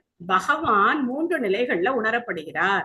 என்னுடைய பகவான் தான் இந்த பிரம்மஜோதியாவும் இருக்கார், என்னுடைய பகவான் தான் இந்த பரமாத்மாவுக்கு மூலமா இருக்கார். சோ அதனாலதான் இங்க வந்து அந்த லைன் கொஞ்சம் குழப்பமா இருக்கு. சோ பிரம்ம சித்தி அப்படின்னாக்க பிரம்மஜோதியை உணர்தல் தான் முடிவு கிடையாது. பிரம்மஜோதியை உணர்தல் பிரம்ம சித்தி கிடையாது. இந்த பிரம்மஜோதிக்கும் ஆதாரமா இருக்கக்கூடிய பகவானை உணர்வு தான் பிரம்ம சித்தி அப்படின்னு சொல்லப்படும். புரியுதா? சின்ன கன்ஃபியூஷன் அங்க வந்து அதை வந்தது வந்து அதான் ரீசன். சோ பிரம்மனை அறிதல் அப்படின்னாக்கா பிரம்மஜோதியை தெரிஞ்சுக்கிறது கிடையாது. சோ திரும்ப பிரபாத் ஈஷோபனிஷத்துல இருந்து அந்த லாஸ்ட் ஸ்லோகத்தை கொடுக்குறார். ஹிரண்மயேன பாத்ரேன சத்யஸ்யாபிஹிதம் முகம் தத்வம் பூஷன் அபாஷணு சத்ய தர்மாய திருஷ்யத்தே அப்படின்னு சொல்றார். சோ இந்த கண்களை கூச செய்யற இந்த ஒளியை கொஞ்சம் என்ன பண்ணுங்க, விலக்கி விடுங்க. இந்த பிரம்மஜோதியை கொஞ்சம் அந்த பக்கம் போக சொல்லுங்க, நான் உங்களுடைய திவ்யமான ரூபத்தை தரிசனம் பண்ணணும் அப்படின்னு சொல்லி அந்த பக்தர் பகவான் கிட்ட பிரார்த்தனை செய்கிறார். கடைசியில பாருங்க, பகவானை அறிபவர் பிற தோற்றங்களையும் அறிகிறார். அதாவது பரமாத்மா தோற்றம், பிரம்ம தோற்றம், மேலும் அந்த முழுமையாக உணரும் ஆற்றலாகிய பிரம்மசித்தி என்பதையும் அறிகிறார். பகவான ஒருத்தர் தெரிஞ்சுக்கிட்டார் அப்படின்னா அவர் இந்த 3 நிலைகளையும் தெளிவா தெரிஞ்சுக்கிறார். சோ பாகவதம் சொல்லி தரக்கூடிய தர்ம அர்த்த காம மோட்சத்தை நம்ம என்ன பண்ணணும்? ஃபாலோ பண்ணணும். தர்மம் என்ன? பகவானுக்கு எந்த விதமான இடையூறும் இல்லாம, எந்த விதமான எதிர்பார்ப்பும் இல்லாம பக்தி செய்யணும். அர்த்தம் நமக்கு கிடைக்கிறது ஞானமும் வைராக்கியமும் பக்தி தொண்டில் ஈடுபடும் போது கிடைக்குது. காமம் பகவானை திருப்தி செய்யறது நம்மளுடைய விருப்பம். அதுதான் காமம்னா நம்மளுடைய விருப்பம். நம்மளுடைய விருப்பம் என்ன? பகவானை திருப்தி செய்யணும், ஹரிதோஷணம். மோட்சம் என்ன? பகவான் 3 நிலைகள்ல உணரப்படுகிறார். அந்த பகவான் இந்த மாதிரி பக்தி பண்ணதுன்னு சொல்லக்கூடிய அந்த பகவான் பிரம்மஜோதிக்கும் பரமாத்மாவுக்கும் அவர் தான் ஆதாரம் அப்படிங்கறத புரிஞ்சுக்கிறது மோட்சம் அப்படின்னு சொல்லப்படுது. ஸோ இதை நீங்க ஆரம்பத்திலேயே அந்த நம்ம ஃபர்ஸ்ட் கேண்டோ படிக்கும் போதே நீங்க இந்த தர்மார்த்த காமத்த மோட்சத்தெல்லாம் சொல்லி கொடுத்துருக்கலாமே அப்படின்னு யாருக்காவது சந்தேகம் வரலாம், கேட்கலாம். ஆனா அப்ப சொல்லியிருந்தா உங்களுக்கு எதுவுமே புரிஞ்சிருக்காது. இப்ப கூட எந்த அளவுக்கு புரியுதுன்னு எனக்கு தெரியாது. ஆனா இப்ப சொல்றதுக்கு சரியான ஸ்டேஜ் இது. தேர்ட் கேண்டோ வந்துட்டோம். ஓரளவுக்கு நீங்க பிலாசபிக்கலா ஸ்ட்ராங் ஆயிட்டே வரணும். தத்துவங்கள்ல தெளிவாயிட்டே வந்தோம் அப்படின்னாக்க அப்போ இந்த விஷயங்கள்லாம் கொஞ்சம் நம்ம உள்வாங்கிக்கிறதுக்கு ஈஸியா இருக்கும். சரியா? முதல்ல தர்மார்த்த காம மோட்சம்னா என்னன்னு புரியாது. அது என்ன வேதங்கள்ல எப்படி சொல்லப்பட்டிருக்கு தெரியாது நமக்கு. சோ அதனால இப்ப நான் இதை உங்களுக்கு சொல்றேன். பிரசங்கம் அச்சரம் பாசம் ஆத்மனக கவயோ விதுகு ச ஏவ சாதுஷு கிருதோ மோக்ஷத்வாரம் அபாவிருத்தம். ஒவ்வொரு படித்த மனிதனும் ஜட பொருளின் மீது கொண்டுள்ள பற்றானது ஆன்மாவுக்கு எதிரான மிகப்பெரிய சிக்கலாகும் என்று நன்கு அறிந்திருக்கிறான். ஆனால் அதே பற்று தன்னை அறிந்த பக்தரிடம் இருக்கும் பொழுது அது வீடு பேற்றுக்கான கதவை திறக்கிறது. எந்த படித்த மனிதன் இன்னைக்கு தெரிஞ்சிருக்காங்க? எந்த படித்த மனிதனுக்கும் இது தெரியறது கிடையாது. இங்க சொல்லப்பட்டது யாருக்காவது புரியுதா? ஒவ்வொரு படித்த மனிதனும் ஜடப்பொருள் மீது கொண்டுள்ள பற்றானது ஆன்மாவுக்கு எதிரான மிகப்பெரிய சிக்கல் என்று அறிந்திருக்கிறான். யார் தெரிஞ்சு வச்சிருக்காங்க? பாகவதம் படிக்கிறவங்க, பாகவதம் படிச்சவங்க தான் தெரிஞ்சு வச்சிருப்பாங்க.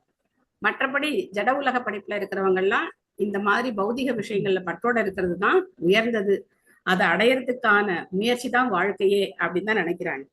ஆனா அதே சமயத்துல ஒரு சாது, ஒரு பக்தர் மேல பற்றோட இருக்கிறது என்னவா? பக்திக்கு சாதகமானது. ஜட உலக விஷயங்கள்ல பற்றோட இருக்கக்கூடாது. ஆனா பக்தர்கள் மேல நம்ம பற்றோட இருக்கணும், பக்தர்களுக்கு சேவை செய்யணும். ரேவதி மாதாஜி படிக்கிறீங்களா? படிக்கிறேன் மாதாஜி. ஹரே கிருஷ்ணா. ஹரே கிருஷ்ணா. ஸ்ரீல பிரபுபாதாவுக்கு ஜெய். ஒருவர் ஒரு பொருள் மீது கொண்ட பற்றை கட்டுப்படுத்தப்பட்ட வாழ்வின் பந்தத்திற்கு காரணமாகும். அதே பற்றை பிறவற்றின் மேல் செலுத்தினால் அது வீடு பேற்றுக்கு வழிவகுக்கிறது என்று இங்கு தெளிவாக குறிப்பிடப்பட்டுள்ளது. பற்று கொல்லப்பட இயலாதது, அது மாற்றப்பட வேண்டியதாகும்.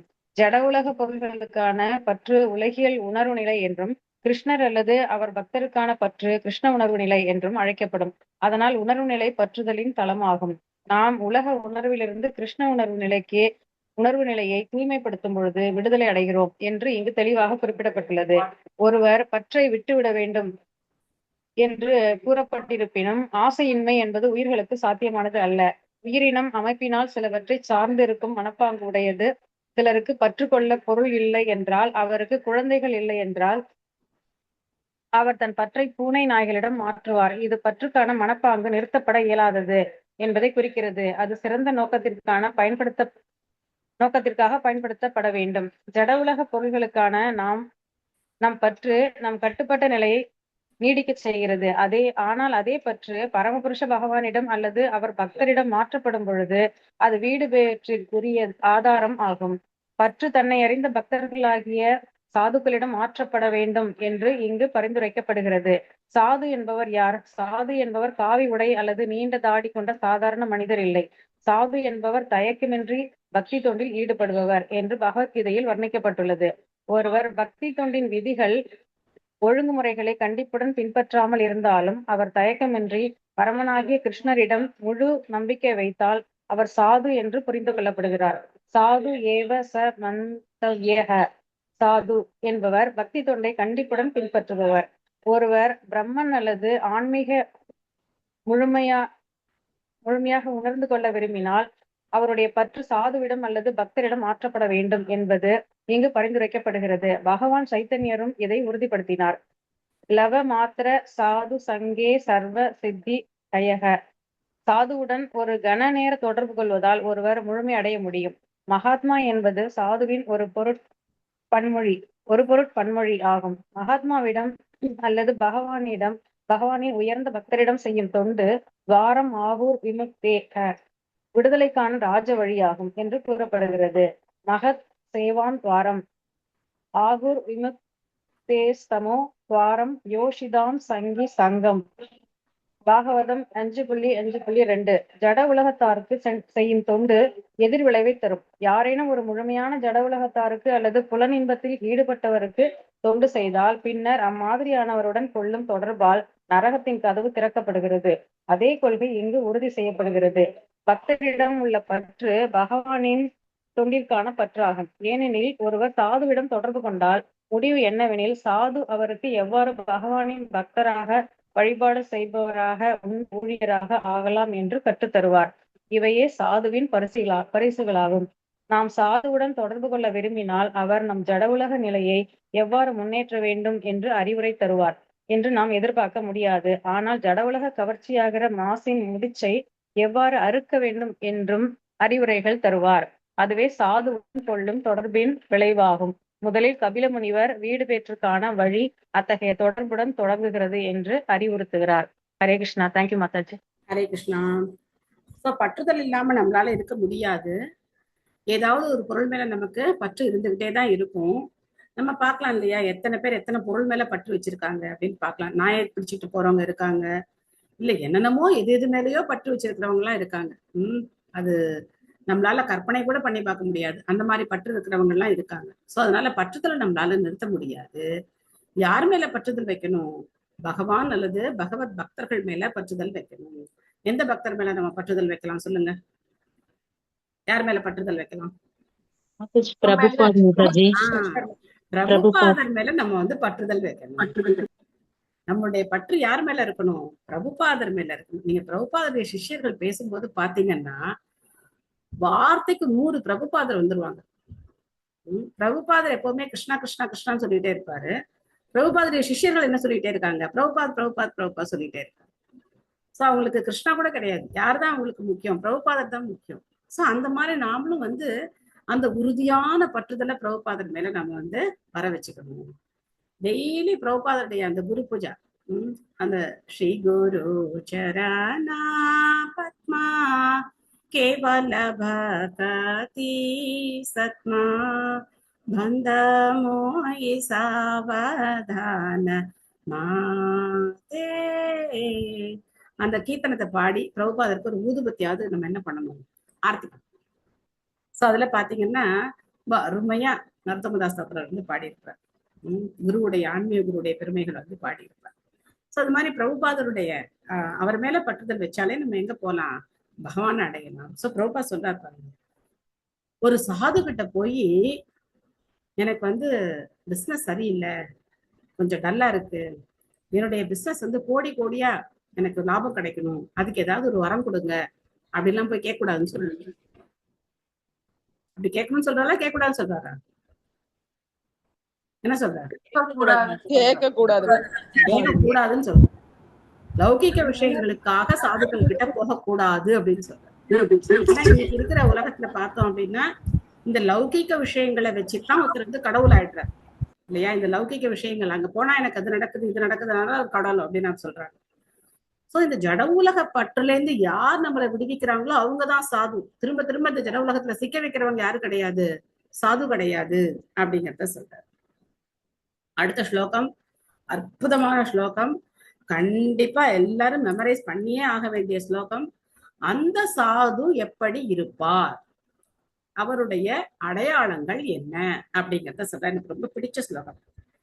திதிக்ஷவ காருணிகா சுகிருதக சர்வதேகினாம் அஜாத சத்ரவக சாந்தா சாதவ சாது பூஷணாக. இதுதான் சாதுவுடைய குணநலன்கள்.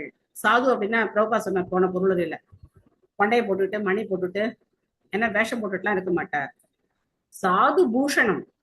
பூஷணம்னா என்ன? அணிகலன்கள். ஒரு சாதுவுடைய அணிகலன்கள் என்னென்ன? திதிக்ஷவா, அவர் எப்படி இருப்பார்?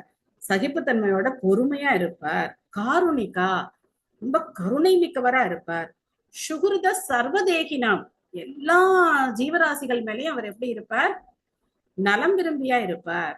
இப்ப கூட நம்ம தமிழ்நாடு கவர்மெண்ட்ல ஒரு பெரிய புரட்சி பண்ணியிருக்காங்கன்னு நினைக்கிறேன். மதிய உணவு திட்டத்துக்கு என்ன போட போறாங்களாம்? சிக்கன் பிரியாணி போட போறாங்களா? போட்டுட்டு இருக்காங்களா இல்ல போட போறாங்களா தெரியல, மதிய உணவு திட்டத்துக்கு. சோ இதுல என்ன? ஒருத்தருக்கு நன்மை செய்யணும், ஆனா எத்தனை ஜீவராசிகளை கொல்ல போறாங்க இல்லையா?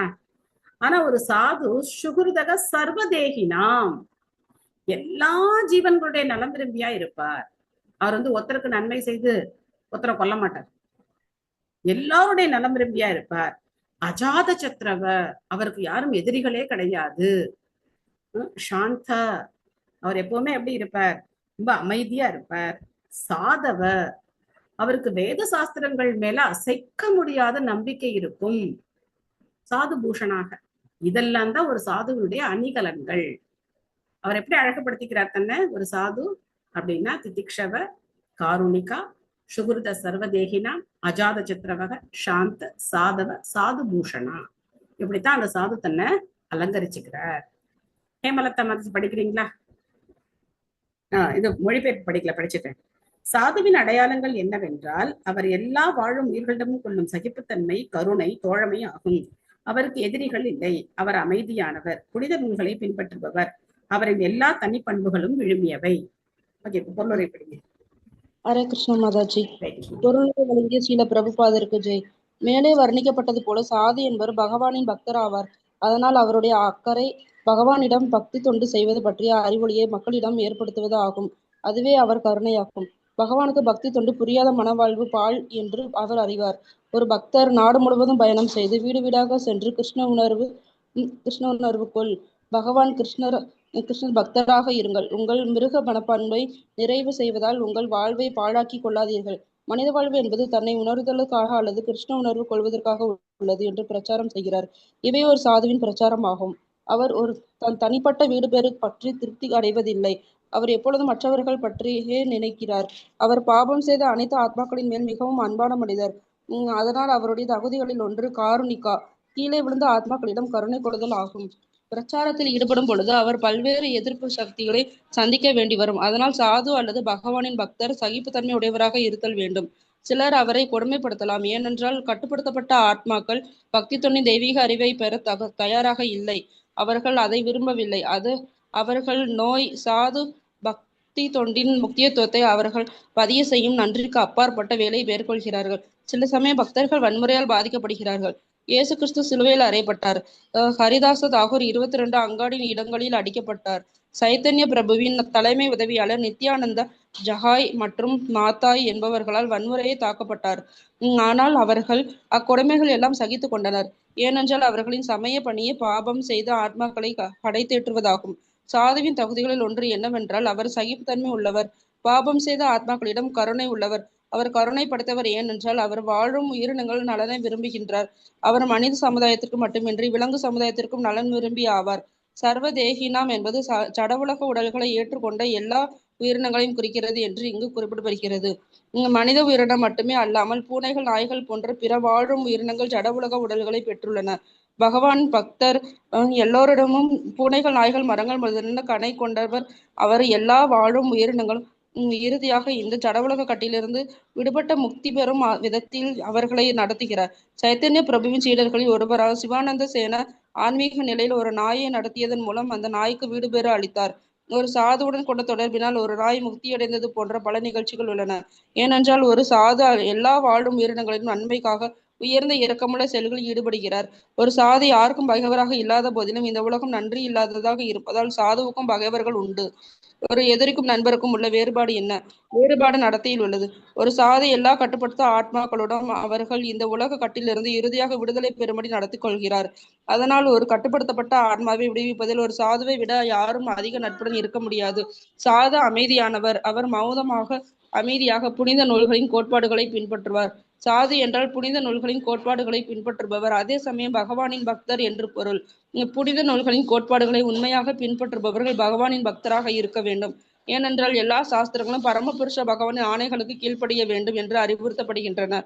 அதனால் சாது என்றால் புனித நூலின் ஆணைகளை பின்பற்றுபவர் என்றும் பகவானின் பக்தர் என்றும் பொருள். இந்த எல்லா தனித்த பண்புகள் ஒரு பக்தனிடம் மேலோங்கி இருக்கும். ஒரு பக்தர் தேவர்களின் எல்லா நல்ல குணங்களையும் வளர்ப்பவர். ஆயினும் அவர் ஒரு பக்தர் அல்லாதவர் நன்கு கல்வி கற்ற தகுதி பெற்றிருந்தும் தெய்வீக உணர்தலின் தகுதியின்படி உண்மையான நல்ல தகுதிகள் அல்லது நல்ல தனித்த பண்புகள் இல்லாதவர். ஹரே கிருஷ்ண மாதாஜி. தேங்க்யூ மாதாஜி. ஹரே கிருஷ்ணா. கொஞ்ச நேரம் மூச்சு விட்டுக்கங்க என்ன. தேங்க்யூ மாதாஜி. ஹரே. சோ ஒவ்வொரு வார்த்தைக்கும் பிரபுபாத் வந்து அருமையா விளக்கம் கொடுக்கிறார். திதிக்ஷவான்னா என்ன, காருணிகான்னா என்ன அப்படிங்கிறத ஒவ்வொரு வார்த்தைக்கும் அற்புதமா வந்து விளக்கம் கொடுத்திருக்கார். கருணைனா என்ன? பிரபுபாதர் சொல்ற கருணைனா என்ன அர்த்தம் சொல்றார் பிரபுபாதர்?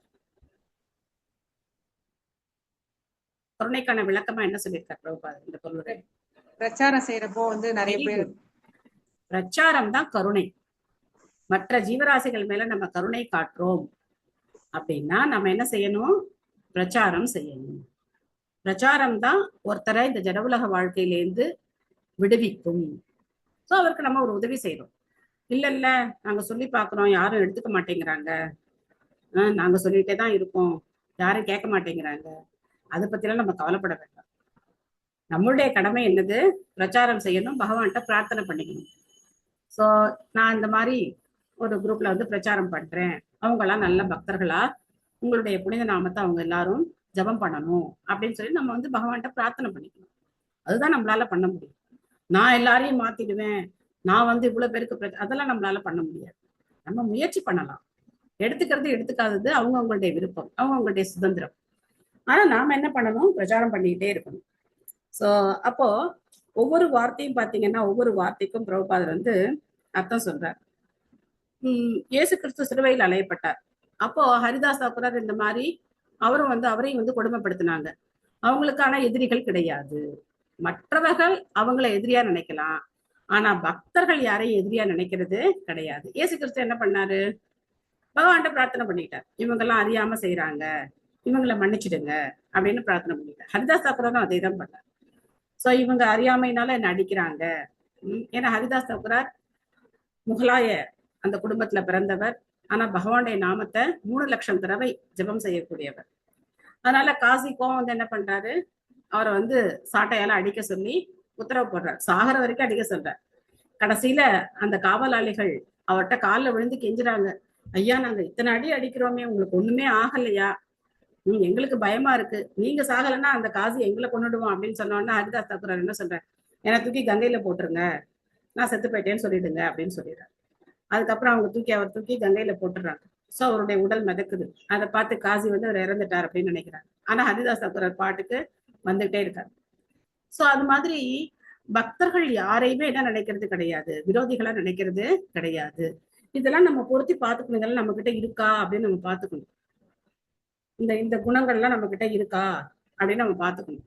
நம்ம மேலோட்டமா ஆஹா இதெல்லாம் என்கிட்ட இருக்கு போல இருக்கு அப்படின்னு நினைச்சோம், அவ்வளவுதான் இல்லையா? யாராவது நமக்கு ஏதாவது செய்தா பொறுத்து போவோமா நம்ம? நீ என்ன ஒண்ணு பண்றது, நான் உனக்கு 10 பதிலுக்கு பண்ணுவேன் அப்படின்னு நம்ம பண்ணுவோம் இல்லையா? சோ நமக்கும் பக்திக்கும் நிறைய தூரம் இருக்கு, நிறைய டிஸ்டன்ஸ் நிறைய இருக்கு, கவர் பண்ணணும். இந்த டிஸ்டன்ஸை நம்ம என்ன பண்ணணும்? கவர் பண்ணணும். அதுதான் படிக்கணும். சாஸ்திரம் படிக்கும் போது இதெல்லாம் நம்ம யோசிச்சு பார்க்கணும். இந்த மாதிரி யாராவது நமக்கு செஞ்சா நம்ம என்ன பண்ணுவோம் அப்படின்னு சொல்லி யோசிச்சு பார்க்கணும். சோ பக்தர் அப்படிங்கிறவர் சர்வதேகினாம், சுகிருத சர்வதேகினாம். அதுக்கு சிவானந்த சேனா அவருடைய உதாரணத்தை பிரபா சொல்ற. சிவானந்த சேனாவுடைய சர்வீஸ் என்ன அப்படின்னாக்க, இங்க நவதீபத்துல இருந்து எல்லாரையும் எங்க கூட்டிட்டு போறது? ஜெகநாத்புரிக்கு கூட்டிட்டு போறது. அந்த நாள்ல 4 மாசம் பயணம் பண்ணுவாங்க. இந்த சதுர்மாசி டயத்துல பயணம் பண்ணுவாங்க. சதுர்மாசி டைம், அதுக்கு முன்னாடியே பயணம் ஆரம்பிச்சிருவாங்க. ஜெகநாத் ரத யாத்திரை முடிஞ்சு சேருவாங்க அவங்க. சோ அப்போ என்ன பண்ணுவாங்க அப்படின்னாக்க, சதுர்மாசத்துல ஆக்சுவலா டிராவல் பண்ண மாட்டாங்க. இந்த சதுர்மாசத்துல இங்க சேர்ந்துருவாங்க. அதுக்கு முன்னாடி 4 மாசம் பயணம் பண்ணுவாங்க. நடந்து போவாங்க, நடந்து போவாங்க, நடந்து போவாங்க, நடந்து போயிட்டே இருப்பாங்க. பெரிய குரூப், பெங்கால்ல இருந்து எல்லாரும் கிளம்பி நடந்து போவாங்க. அப்போ இப்போ எப்படி உங்களுக்கு எல்லாம் பலபத்ர பிரபு மாயப்பூர் யாத்திரை கூட்டிட்டு வந்தார். நீங்களாம் எப்படி வந்தீங்க? ஸ்வயிங்னு ஃபிளைட்ல வந்துட்டீங்க, சில பேர் ட்ரெயின்ல வந்தீங்க. ஆனா அந்த நாள்ல எப்படி போகணும்? நடந்து போகணும். அப்படி நடந்து போகும்போது காலம்பரில இருந்து சாயந்தரம் வரைக்கும் நடப்பாங்க. நடுவுல அவங்களுக்கு என்ன வேணும்? பிரசாதம் வேணும். அதுக்கப்புறம் ராத்திரி தங்கறதுக்கு இடம் வேணும். இதுக்கான அரேஞ்ச்மெண்ட் எல்லாம் பண்றது யாரு? சிவானந்த சேன் தான் பண்ணுவார். ஸோ இந்த மாதிரி யாத்திரை கூட்டிட்டு வரவங்க எல்லாம் சிவானந்த சேனுடைய பிரதிநிதிகள் நம்ம நினைச்சுக்கணும். அவர் தான் எல்லா ஏற்பாடும் பண்ணி எல்லாரையும் கூட்டிட்டு ஜெகநாத்புரியில தங்க வச்சு, அதுக்கப்புறம் அங்க இருக்கிற பக்தர்கள் பார்த்துப்பாங்க. திரும்ப ரிட்டர்ன் அதே மாதிரி கூட்டிட்டு வரணும். அப்போ ஒரு சமயம் என்ன ஆகுது? இந்த யாத்திரைக்கு போகும்போது ஒரு நாய் தொடர்ந்து வருது. சிவானந்த சேனா கூட அந்த குரூப் கூட ஒரு நாய் வருது. அப்போ அந்த கங்கை கரையை கடக்கும்போது படகுக்காரன் என்ன சொல்றான்? நாயெல்லாம் நான் ஏத்த மாட்டேன்றான். நாயெல்லாம் நான் ஏத்த மாட்டேன். ஏன்னா இத்தனை பேருக்கு கணக்கு இருக்கு இல்லையா? இத்தனை பேர் ஏறினா அவனுக்கு இத்தனை பைசா. நாய்க்கு யாரு பணம் கொடுப்பா?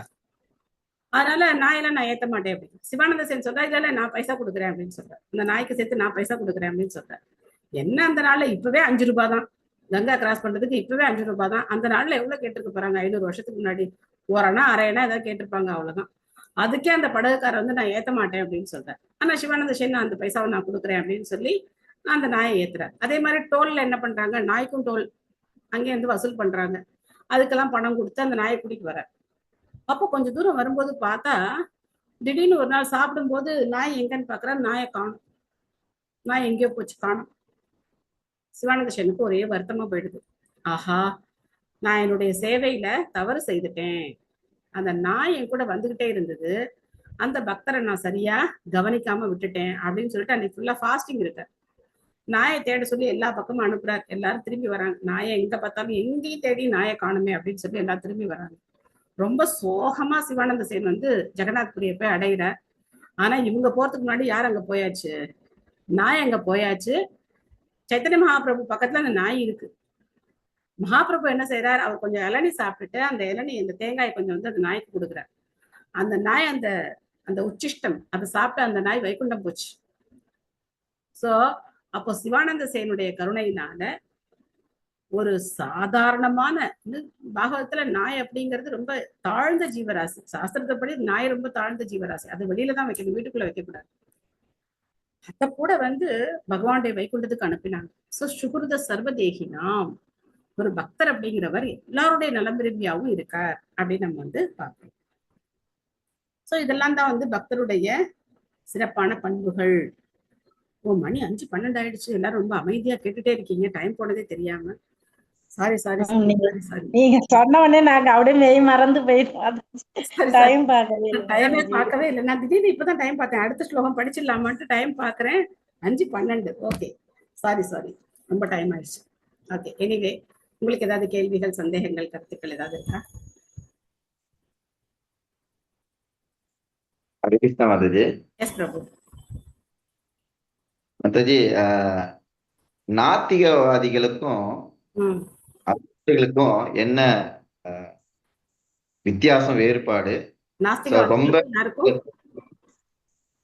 நாத்திகவாதிகளுக்கும் அசுரர்களுக்கும் வேத சாஸ்திரங்களே அவங்க ஏத்துக்கிறது கிடையாது. அசுரர்கள் வேத சாஸ்திரங்களை ஏத்துக்கிறாங்க. ஓகே, அதனாலதான் வந்து அவங்களுக்கு வந்து பகவானோட கையிலே அவங்களுக்கு வந்து இறப்பு கிடைக்குது அவங்களுக்கு. ஆனா இந்த 2 பேர்ல வந்து நம்ம ரொம்ப கொடூரமானவர்கள் அப்படின்னு நினைச்சோம்னா நாத்திகவாதிக்கு தான் வந்தது. சரி, அஸ்தி அஸ்தி அப்படின்னா இருக்குன்னு அர்த்தம். நான் சேர்த்தோம் அப்படின்னாக்கா இல்லைன்னு அர்த்தம் இல்லையா? நான் அஸ்தி, அஸ்தி நாஸ்தி. அஸ்தி அப்படிங்கிறவங்க வேத சாஸ்திரங்கள் மேல நம்பிக்கை வச்சிருக்கிறவங்க ஆஸ்திகவாதிகள். பகவான் சாஸ்திரத்து மேல நம்பிக்கை வச்சிருக்கிறவங்க. ஆனா நாஸ்திகவாதிகள் அந்த நம்பிக்கை இல்லாதவங்க.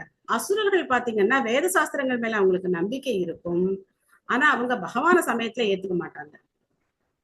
இப்போ நீங்க ராவணன் இவங்க எல்லாம் பாத்தீங்கன்னா தபஸ் தான் பண்ணாங்க. பிரம்மாவை நோக்கி தபஸ் பண்ணாங்க, சிவபெருமானை நோக்கி தபஸ் பண்ணாங்க.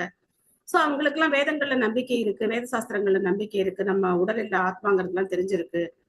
சோ அவங்களுக்கு அந்த நம்பிக்கை இருக்கு, ஆனா பகவான் மேல அவங்களுக்கு நம்பிக்கை இல்லை. சோ அந்த மாதிரி இருக்கிறவங்க அசுரர்கள். சுர அசுர அதுலயும் பாத்தீங்கன்னா அந்த வேறுபாடு பாருங்க. ஒரு சேர்த்தோம் அப்படின்னா அவங்க அசுரர். சுர அப்படின்னா பகவான் மேல நம்பிக்கை இருக்கிறவங்க சுரர்கள், தேவர்கள். அசுர சேர்த்தோம் அப்படின்னா அவங்களுக்கு பகவான் மேல நம்பிக்கை கிடையாது. அந்த மாதிரி இருக்கிறவங்க அசுரர்கள். ஓகே, ஹரே ஹரே கிருஷ்ணா. தேங்க்யூ. ஹரே கிருஷ்ணா மாதாஜி. கிருஷ்ணா. எஸ் மாதாஜி, நேத்து நீங்க சொன்னப்ப மாதாஜி, நேத்து கிளாஸ் டவுட் மாதாஜி, விஞ்ஞானத்துக்கும் அந்த ஆத்ம ஞானத்துக்கும் டிஃபரன்ஸ் சொல்றப்ப கடைசியில ஏதோ ஒண்ணு சொல்லி முடிச்சீங்க மாதாஜி. அது மட்டும் இன்னொருக்கா சொல்லுங்க மாதாஜி. ஆன்மீகத்துக்கும் விஞ்ஞானத்துக்குள்ள டிஃபரன்ஸ் சொல்லுங்க. விஞ்ஞானம்னா இதுதான் கேட்டுங்க. எனக்கு ஞாபகம் இல்லை நான் என்ன சொன்னேன்னு தெரியல. நீங்க கொஸ்டின் எனக்கு கரெக்டா புரியல. நீங்க யூடியூப்ல கிளாஸ் இருக்கும் இல்லையா? எஸ் மாதாஜி, அதை கேட்டுருங்க. சரி மாதாஜி. ஓகே மாதாஜி, தேங்க்யூ மாதாஜி. ஹரே கிருஷ்ணா மாதாஜி. எஸ் மாதாஜி. லாஸ்டா நீங்க சொன்னதுல இருந்து நம்ம இவ்வளவு எல்லாம் பக்தி பண்ணி எங்கேயாவது தப்பு பண்ணிடாம இருக்கிறதுக்கு இந்த நாய் மாதிரி பிரபுவோட ஒரு உச்சிஷ்டம் கிடைச்சதுன்னா ஈஸியா வைகுண்டம் போயிடலாம்னு ஆசை. ஆச்சாரியர்கள் அதனே பாடுறாங்க. தொமாரா குக்கூரா அப்படின்னு பாடுறாங்க. நான் உங்களுடைய நாய் அப்படின்னா பாடுறாங்க. தொமாரா குக்கூரா அப்படின்னா நான் உங்களுடைய நாய், என்ன என்ன பண்ணுங்க, எப்படியாவது கருணை கொடுங்க அப்படின்னு ஆச்சாரியர்கள் வந்து கீர்த்தனங்கள்ல பாடுறாங்க. சோ மகாபிரபுடைய கருணை அப்படிங்கிறது நமக்கு வந்து எல்லா விதத்திலையும் கிடைச்சிருக்கு. அவருடைய நாம ரூபமா கிடைச்சிருக்கு, பிரசாதமா கிடைச்சிருக்கு, விக்கிரக ரூபமா கிடைச்சிருக்கு, சாஸ்திரமா கிடைச்சிருக்கு, பக்தர்கள் சங்கமா கிடைச்சிருக்கு. அவருடைய கருணை நமக்கு வந்து அளப்பரிய விதத்துல கிடைச்சிருக்கு. நாம என்ன பண்ணணும், அதோட அதோட முக்கியத்துவத்தை வந்து நம்ம வந்து உணரணும். இது எவ்வளவு பெரிய விஷயம் அப்படிங்கறத நம்ம வந்து உணரணும். ஜென்ம ஜென்மாந்திரமா நம்ம தேடினது இதுதான், அது இப்ப நமக்கு கிடைச்சிருக்கு. அதை நம்ம வந்து உணரணும். அது உணர்ந்தோம் அப்படின்னா அதுக்கப்புறம் நம்ம வந்து தப்பு பண்ண மாட்டோம். உணர்ந்தா என்ன பண்ண மாட்டோம், தப்பு பண்ண மாட்டோம். சோ வைர நெக்லஸ் எல்லாம் கழட்டி சும்மா அப்படியே அசால்ட்டா போட்டு போயிடுவீங்களா? மதிப்பு தெரியும் இல்லையா? சோ அது மாதிரிதான். அப்படியே தப்பு ஒரு நிமிஷம், அப்படியே தப்பு பண்ணாலும் இந்த ஸ்லோகத்துல வந்து பகவான் சாது அப்படிங்கிறதுக்கு பிரபுபாதர் வந்து விளக்கம் கொடுத்திருக்கிறார். சோ பக்தி தொண்டுல நிலைச்சு இருந்தோம் அப்படின்னா பகவான் நம்மளை கைவிட மாட்டார், கவலைப்படாதீங்க. ஹரே கிருஷ்ணா. எஸ் மாதாஜி. ஹரே கிருஷ்ணா மாதாஜி. ஹரே கிருஷ்ணா. தர்ம அர்த்த காம மோட்சம், அதுல வந்து மோட்சத்துக்கு உண்டான ஸ்லோகம் நம்பர் சொல்றீங்களா மாதாஜி? நீங்க இன்னும் அந்த ஸ்லோகம் மெமரைஸ் பண்ணவே இல்லையா? ஸ்லோக நம்பர் சொல்லுவாங்க, சொல்லுங்க மாதாஜி. 1.2.11.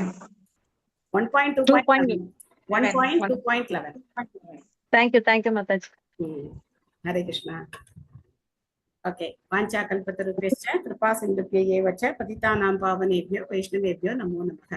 अनंत कोटि वैष्णव वृंद की जय, श्री प्रभुपाद की जय, गौर प्रेमानंदे, हरि हरि बोल। Thank you all. Hare Krishna. Hare Krishna माताजी। थैंक यू माताजी। हरे कृष्णा। हरे कृष्णा। हरे कृष्णा। हरे कृष्णा माताजी। थैंक यू माताजी। थैंक यू हरे कृष्णा माताजी। थैंक यू माताजी। हरे कृष्णा। हरे कृष्णा। हरे कृष्णा माताजी। थैंक यू माताजी। Thank you. हरे कृष्णा। हरे कृष्णा माताजी। Hare Krishna. Hare Krishna. Hare Krishna Krishna Krishna Hare Hare, Hare Ram Ram Ram Hare Hare. Thank you all. Hare Krishna.